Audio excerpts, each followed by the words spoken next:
Boards and booze, booze and boards, drinks and beers, fight some hordes. Drank too much, forgot our swords, ran back home, filled our gourds, got drunk again, sang some chords. Boards and booze and boards, with Mickey and Jeb. Hi everyone! Booze and Ah! Boo is and boards with Mickey and Jeb. We are here today to do a bonus episode, right? That's right. And it's of a game that just recently came out, I think a little bit after Halloween, hence the boo. Yeah. No, actually, because the game is scary, so I scared you. Ah. Yeah. See what he did there? Yeah. So, they're probably like these idiots. Just tell us what the game is. No, I know we're idiots. But one that we have been super excited for it to come out. Very jealous that other people have gotten advanced copies and been able to play and everything is Arkham Horror, the card game, Fantasy Flight Games. It is a cooperative LCG.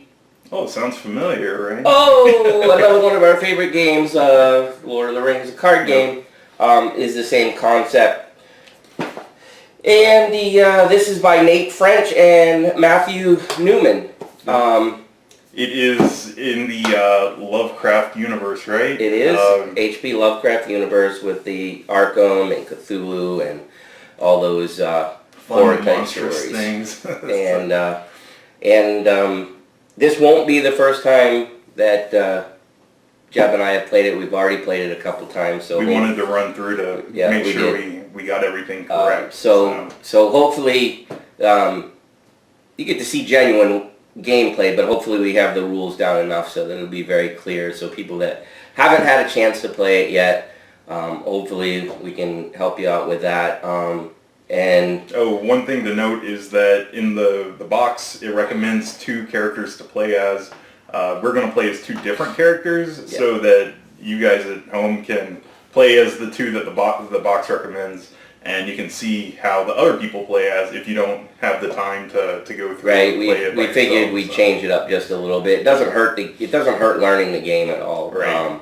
That was another reason we tested 2 different people, was just this, and it literally is just what the people are good at. Yeah.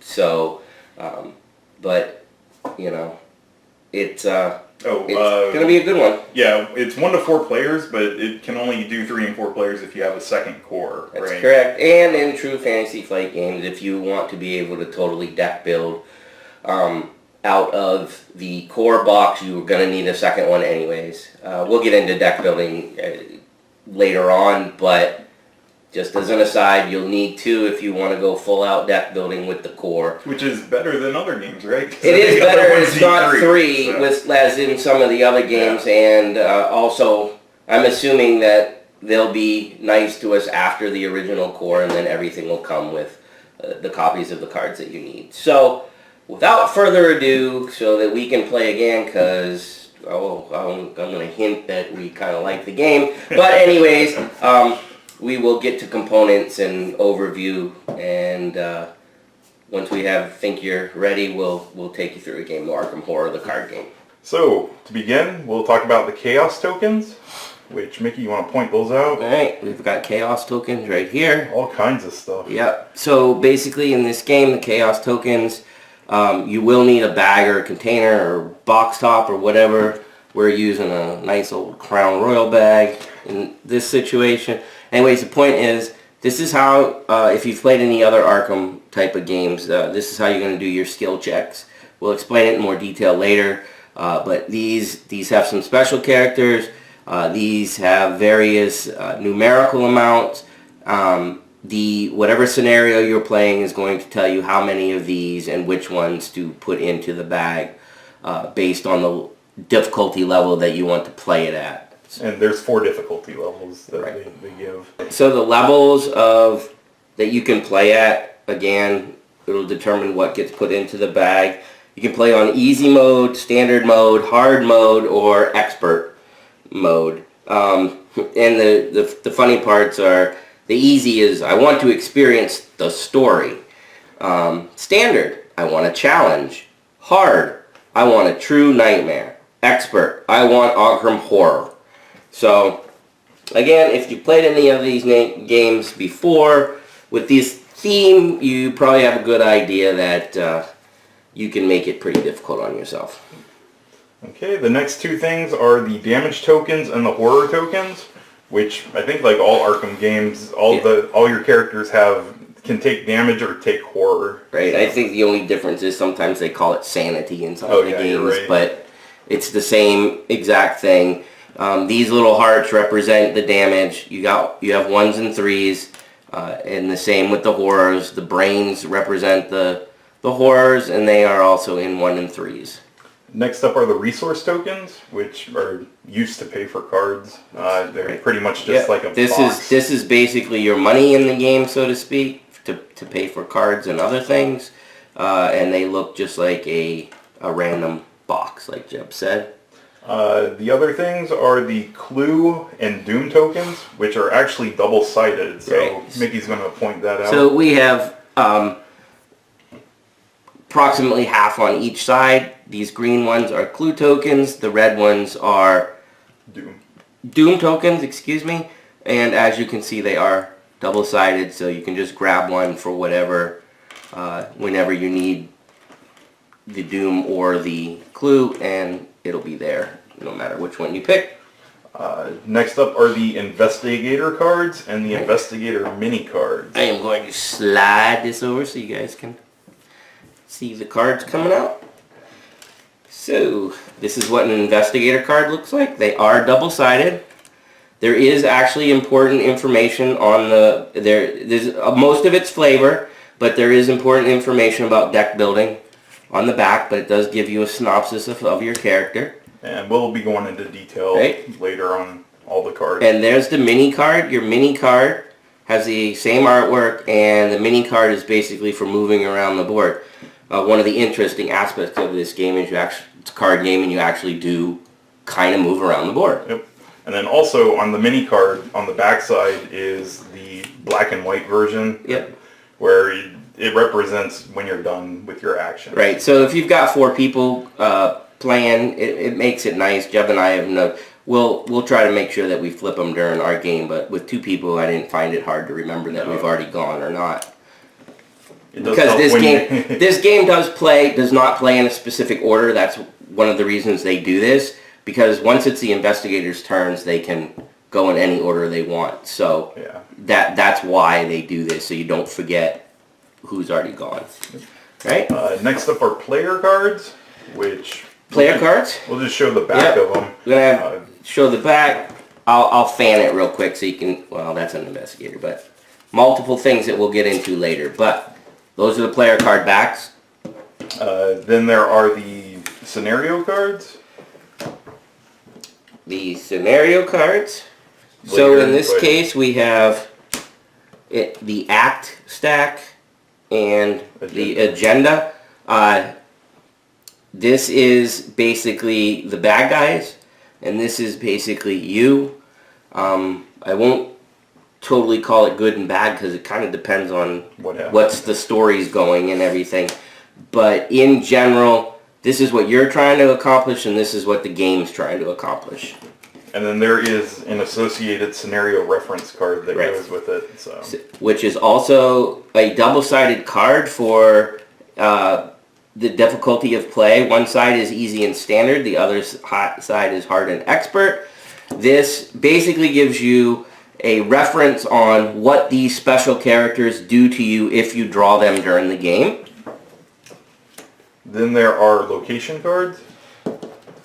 Location cards. Which are kind of, they're special in this game because they have a front side and a back side. One represents you haven't gone into the room yet, and the other is you have. So if you guys can read this, there in this particular case, there's a parlor, a cellar, an attic, a hallway, and a study. One of the coolest aspects of the game, which again we'll talk about in just a little bit when we get into setup and actual how mechanics work and things like that. But trust me, these are really cool. And then the last thing are enemy and treachery cards, which just kind of form like an encounter deck. If I don't know what they call it and remember what they call it in here. But those are the backs of what the deck, the game deck that you're trying to get through. It actually is called an encounter deck. It is an encounter deck. Okay, so they're all the same. The cards aren't, obviously, but we'll get into that in a minute because there's a lot to talk about when it comes to the cards. Hopefully we'll explain it well enough, and then once you watch us play, it should all fall into place. Yep, so let's get into the cards. Alright, so the first card that we'll look at is the Investigator card, and we'll point out the different parts of it. Alright, again, just the mini card matches the picture. That's for moving around the board. The card itself, let's talk about the card itself. Her name, obviously she's a unique card. She got the star by her name. You'd have to have multiple players just so that two people don't bring out the same investigator, which would be stupid thematically anyways. Okay, so up in this left-hand corner, top left-hand corner, is her class. This symbol means she's a mystic. Your other classes are Guardian, Seeker, Rogue, and Survivor. And again, in this case, she's a mystic. Her name, Agnes Baker. And underneath is what she is, a waitress. Right, she's a waitress. These are her skill levels. Everybody has the same set of skills. The first one is your willpower, which is represented by the little silhouette head. And then the next one is your intellect, which is represented by a book. The next one is your combat, which is represented by a fist. And the last one is your agility, which is represented by a little... foot. Oh, shoot.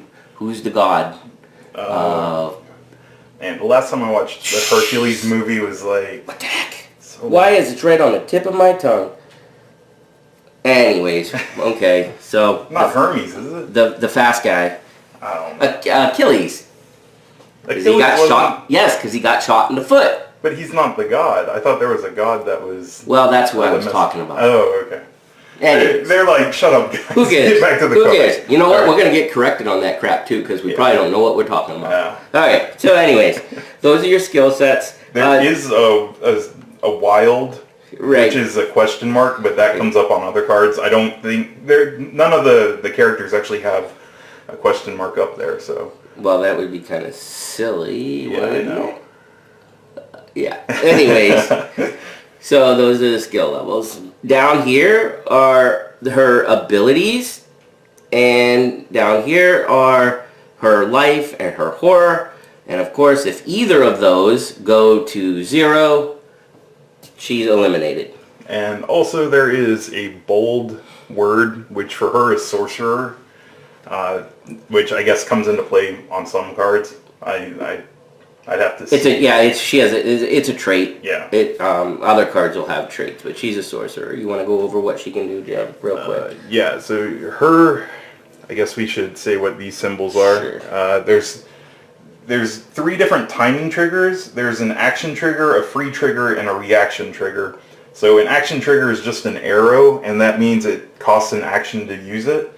A free trigger is like a lightning bolt kind of shape, and it does not cost an action. And then there's a reaction trigger, which is what she has. It looks like a looping right. And you'll see the other ones in once we go over the rest of the cards. Yeah, and the reaction one says maybe used once each time the specific timing point occurs, and it does not cost an action. So for her, she has a reaction that says, after 1 or more horror is placed on her, deal 1 damage to an enemy at your location, and it says limit once per phase. So she can use it once per phase.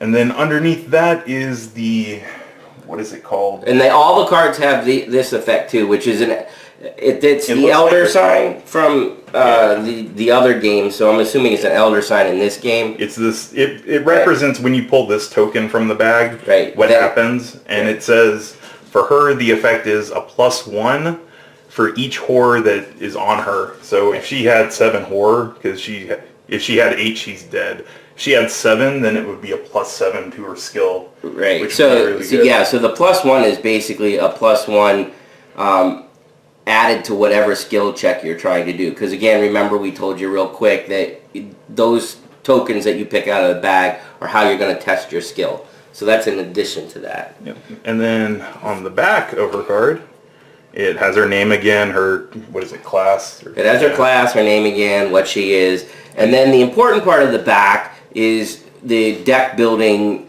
stipulations for her character.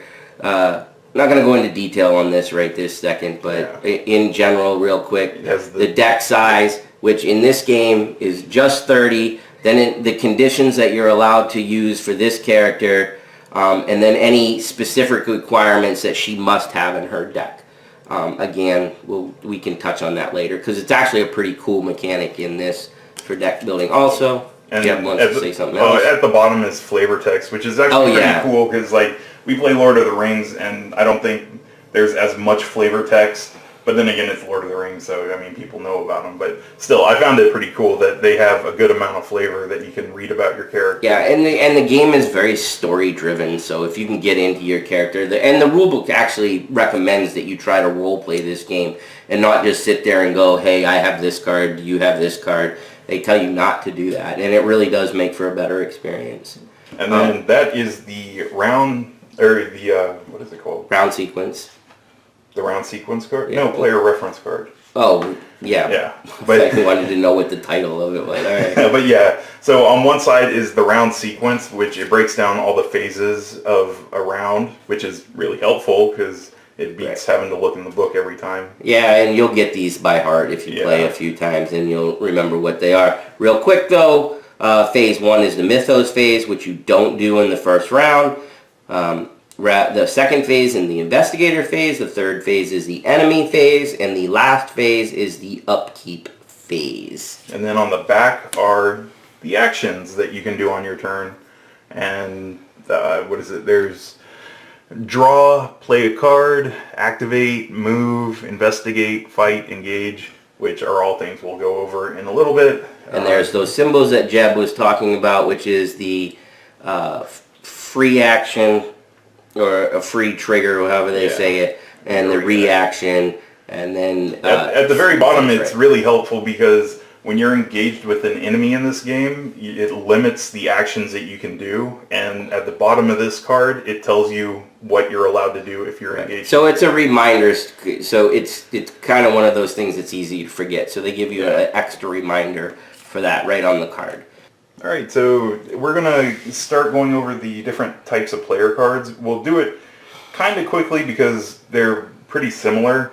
There's only a couple key differences. So this is an asset card, which you can see up top is the name of the card. In the top right is the, what is it, the class? That's the cost. The top right? Top right is the class. Is the class again. Top left is the cost of the card, and then underneath it are little pips, which I guess it's like leveling up a card in this game. Is basically your again, since they kind of designed this as a role-playing game, you can actually make yourself more powerful as you go through a scenario. So we chose this one to show so you could actually see the pips. You couldn't play this in your starter deck because it's a level 3 card. If you'll notice, all these white pips are 3, so that's the third level of the card. That means there's a level 2, Book of Shadows, blah, blah, blah. The bottom right-hand corner, it represents what slot that card fills.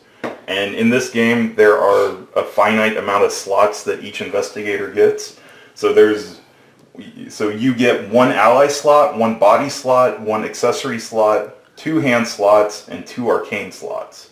So the one that we're showing you has a hand, so that represents it takes up 1 hand to do that. So if you play another single hand card, you're good, but if you try to play a double hand card and you have that out, then you have to get rid of it. Right. So. Then up here, right under where it's called the asset, tells you what kind of card it is. So this is an asset card.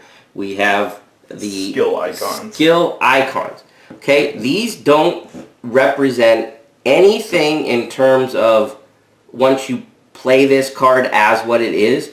They are actually used for skill checks. So your cards have two uses in this game, and we'll probably show you that in a little bit. Yeah. But just trust us. Like, if this is out in front of you as been played, like you paid the full cost, these mean nothing at that point. Right. Under the general rules, who knows if they'll throw something in saying you can, pull a card off your bench and use them. But they would be able to add to a skill check for either, in this case, the willpower or the intellect, if you played it as a skill icon.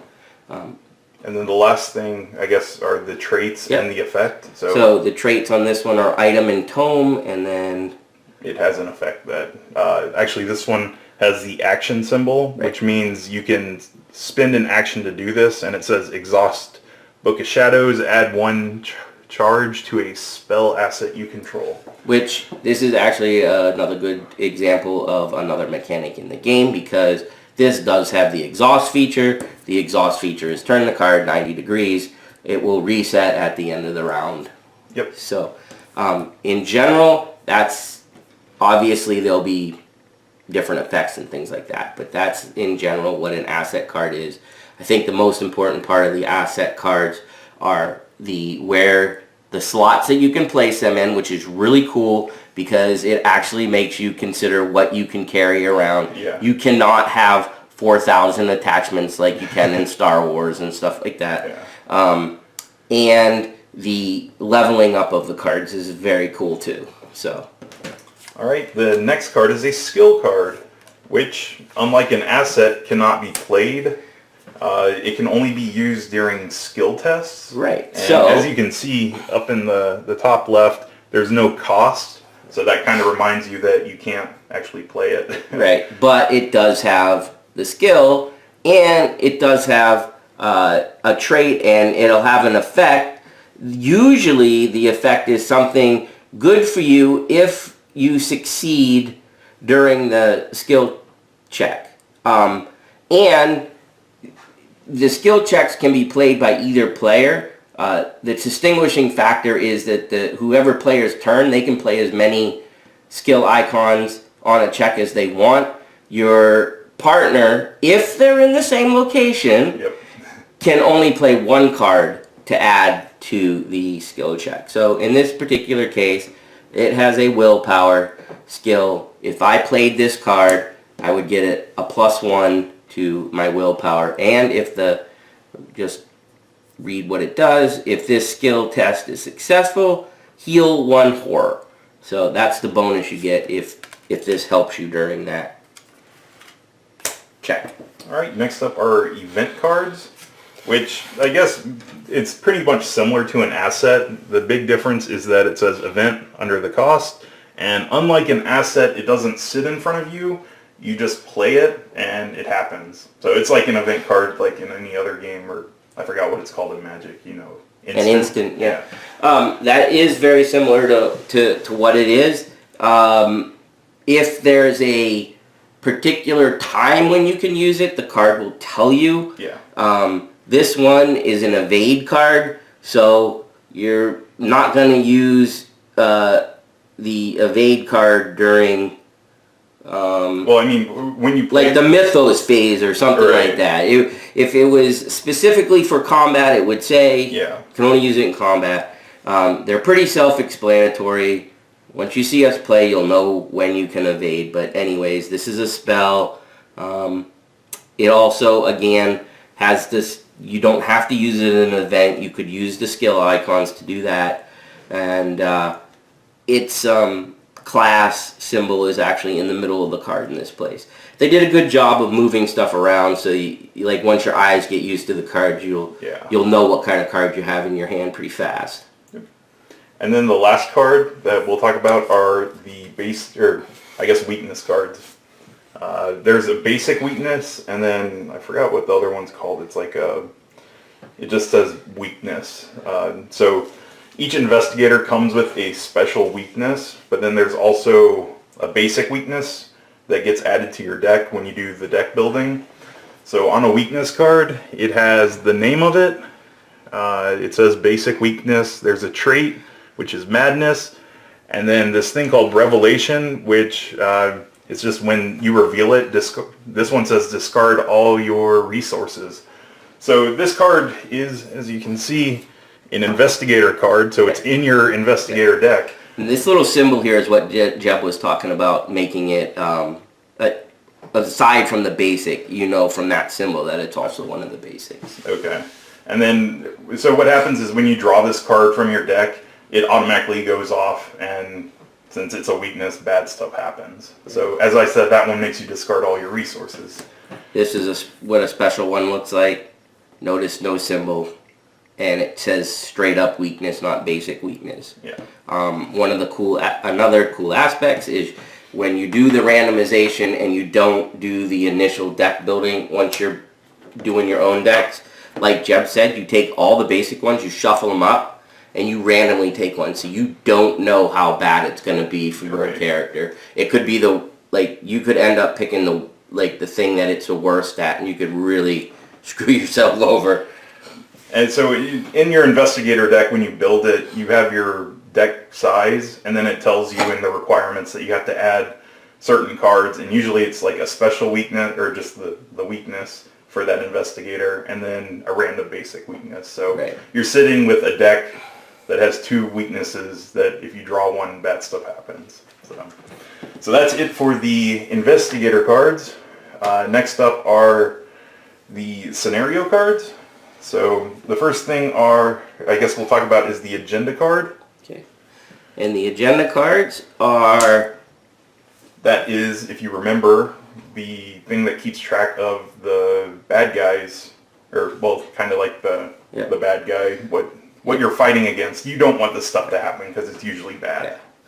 Yeah. And so again, the scenario will tell you which ones to use. Yep. It'll tell you which ones to pick out. In this particular case, these little flames are part of what you'll be picking out. Basically a scenario will go through and say, pick out all the cards with this symbol. Yeah. And that's what you do. And these ones, this one is related to this particular agenda, has 3 cards that go with it. You stack them in order. It might be hard to read, but up at the top here, this says Agenda A1, this says Agenda A2, this says Agenda A3. Yeah. You stack them in order. Yes, they have a side B. We'll get into that in just a second. And I'll let Jeb talk about how they work. Yeah, so basically on this card is the name of the card, which for this one it's like what's going on.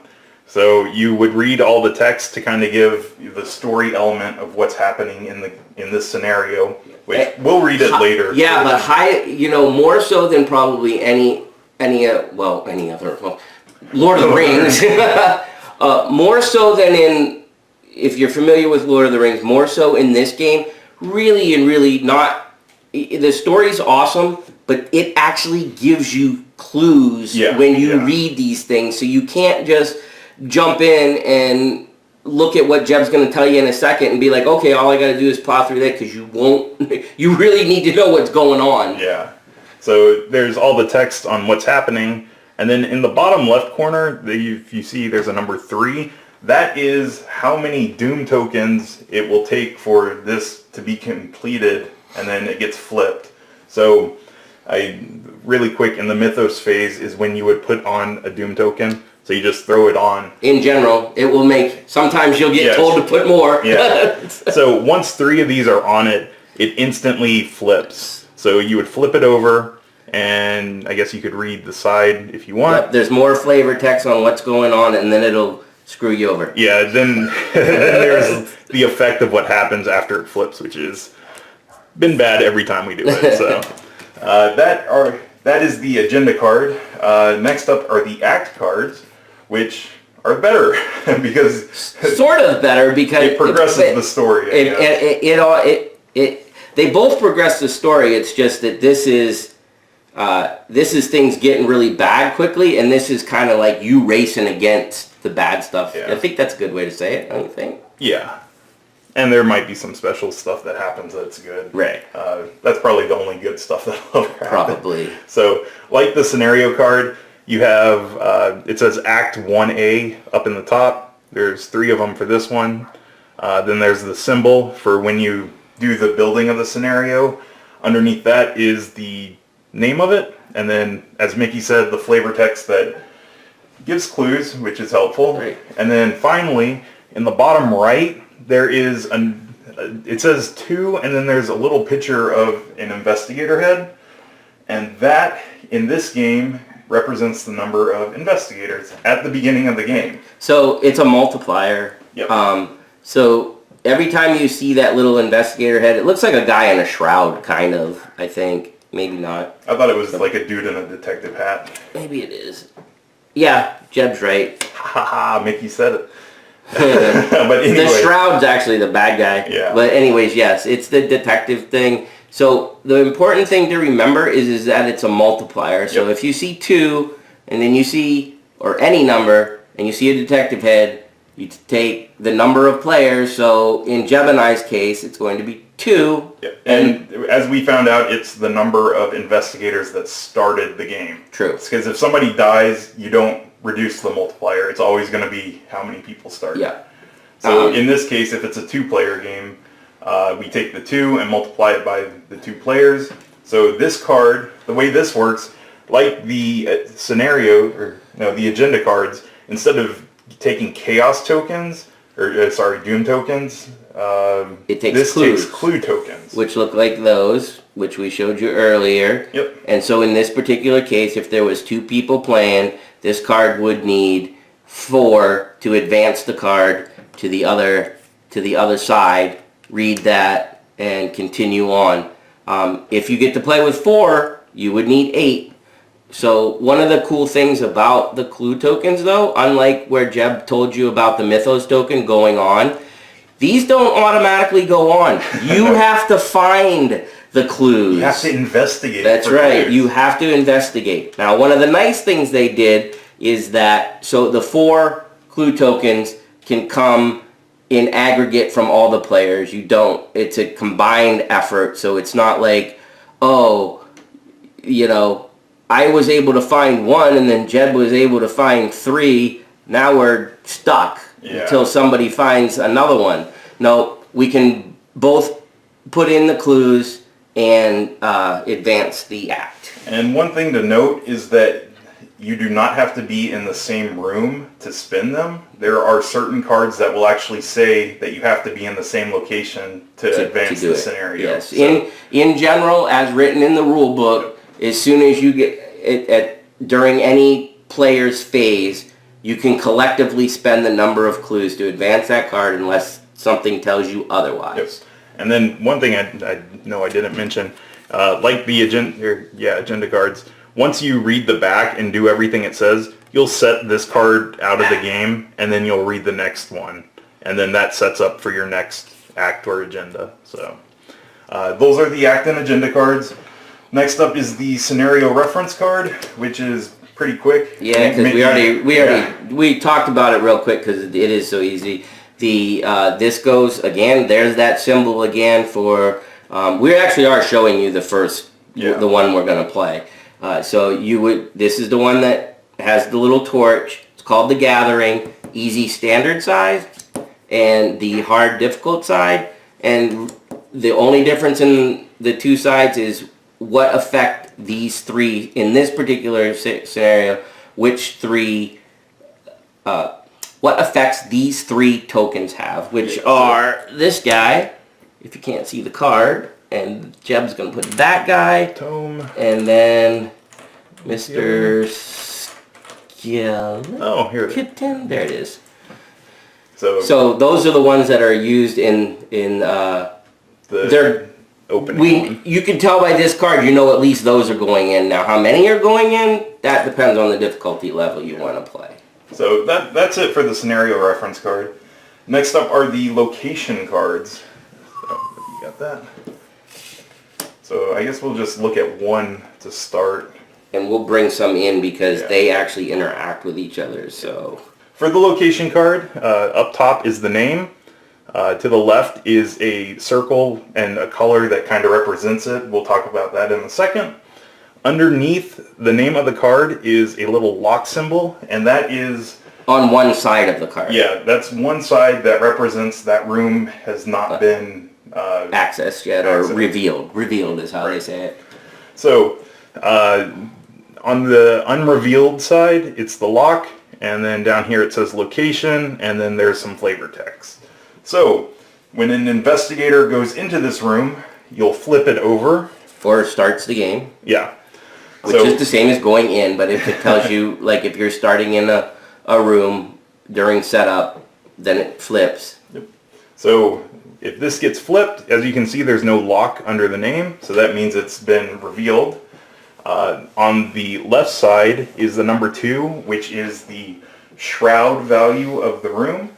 And when a player does the investigate action, they have to do a skill test against that number. So it's your intellect skill test against the book, unless there's a game effect that lets you use a different skill to test it. Right.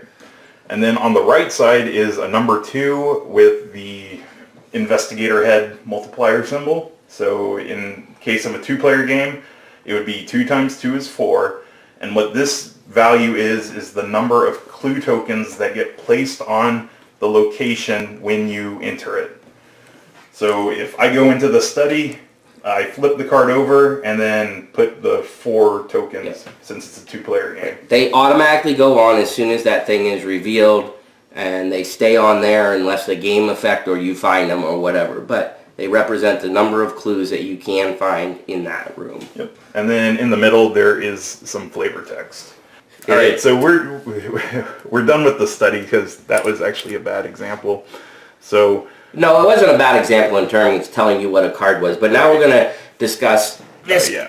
We're going to discuss what this does with numerous cards right now. Yeah. So they all work the same after you know the lock, the reveal, the placing of the clues, and what the shroud represents. Yep. Now we're going to show you how this works, which in Jeb and I's opinion is one of the really neat things about this this game. And I guess the first thing we should start with, since this card at the bottom, I didn't mention anything, but other rooms that have this, those colors will appear in the circles at the bottom of locations they're connected to. Right. And in this case, which I just realized, there are no colors in these circles, which means it's not connected to anything. Why is that, Jeff? They'll find out later. Yeah, so let's pull out the hallway. So let's look at the hallway. So the hallway in and of itself is a red with a square, but it is connected to a blue with a triangle, a red, dark red with a plus sign, and a green triangle. Right. So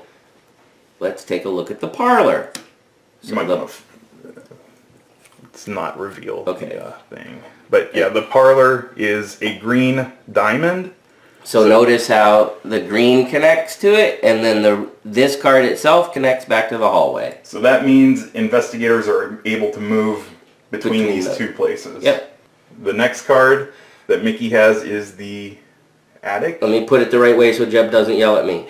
Okay, it's a locked attic. Yeah. So. And again, it has the blue triangle, which matches down here, and then the red square that matches up here. So you could freely move between those 2. We'll slide the hallway up, and just as a last one, we'll show you one more color. I think you guys have probably got this all figured out. Yeah.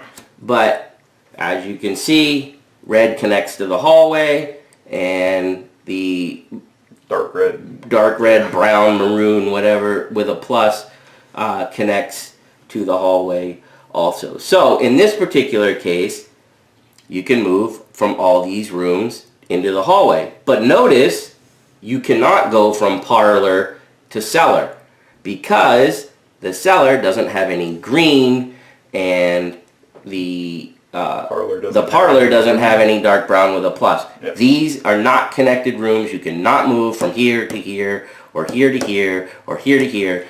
Guess what? You have to go to the hallway every time that you want to get to a different room. Yep.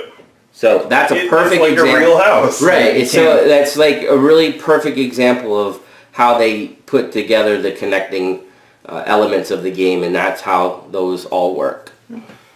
All right. And then the last things that we'll talk about are the things that make the encounter deck, which are enemy cards and treachery cards. So we'll pull out an enemy and a treachery to show you. Let's start getting an enemy. Let's go over. Want to go over enemy or treachery, Jeb? You can throw both of them down. Right at the same time? Yeah. Jeb's getting crazy! I'm more fun in real life, I swear. Alright, so we'll start with the enemy card. Up top is the name of the enemy. This is a flesh eater. Below that are 3 stats that are the things that you will have to do skill tests when you do certain actions. On the left side, this 4 has a fist, so that's what you would use for when you do combat with it. Yep. On the right is the flying foot, which is if you're trying to evade. Yes. And then the middle one is how much life it has. Yep. So as you can see, it's strong, has a lot of life, but it's easy to run away from. And then the other thing is it has some traits, and then down here are the abilities that each monster has, whatever. This is a good example of one of the interesting effects in the game. This one specifically has a spawn effect. So normally, if this flips over out of the encounter deck, it just goes in front of whoever drew it. However, it has a spawn keyword, and spawn after it will tell you exactly where the monster goes. So if Jeb was in the hallway, drew this card on his encounter, it's gonna spawn in the attic. It's not gonna go engage with him right away. Yep. Yes, we'll get into engagement and stuff in a little bit. Notice the flame again for the scenario. It's all nice and neat connected. And to the left and right of the flame, there is heart and brains, which represent the damage and horror that it will deal when it attacks. So this guy deals 1 damage and 2 horrors if he attacks an investigator. So the last thing on the card, which is a good example here, it says victory 1. So some of the cards in the encounter deck have victory points. If it is a monster with a victory point and you defeat it, instead of discarding it, you put it in your victory display, which after the scenario is done, you'll tally, or you'll count up all your victory points and use them for experience. If a treachery card gets played, after its effect is resolved and it has a victory point amount on it, then it gets removed and put in the victory display. And then the other thing are locations that have victory points on them. The way to get the victory points on a location is it must be explored. Is that the term? Revealed. It must be revealed, and all of the clue tokens on it have to be gone. Or I guess you have to take them all off of it. So that's how you get victory points. Alright, so the next card is the treachery card, which we have next to it. It says treachery, and it has the name of it. Underneath that is the trait, and then under that are all the effects that it does. Yep. So this one actually has a when revealed effect, which in this game is called a revelation, and then it has a forced effect, whatever, and that just makes you do that. Note on this one that here's the first card we see that is has a different symbol for the scenario. Because if you remember when I was talking, it will tell you all the symbols you need to make up the whole scenario. So this one happened to be the torch, and this one happened to be, I think that was they called it a frozen something. Oh. Not that it matters what the name of it was. My point is that when you go through the rule book, I like the way they do that. Mm-hmm. They do it with Lord of the Rings too. You can literally just scan your cards and find the pictures. Yeah. And once you get all the pictures, you know you have everything you need to play, which is a lot easier. If you're not sure, you can double back and check the numbers. But there are tiny numbers down there, and they do tell you which cards go to the scenario also. But I'll tell you what, it's a heck of a lot easier just to look for all of these and these rather than try to find out 1 through 100, especially if they duplicate a card and there's 2 copies of number 82 or something to that effect. That's just an aside. I really like the way they do that, and I just wanted to show you that this scenario is made up of, I think, 5 different symbols. Most of the symbols are representative of monsters. That's why you're not seeing them on the act cards and things like that. Yeah, and it's 6. 6. Ah, that's close. Alright, so I believe that's all the cards and all the elements on them. So we will talk about how to set up the first game. While we're doing that, we'll say things that are different for other games, because I believe the first game setup is a little bit different than how you would do a normal game. But we'll tell you everything. So, All right.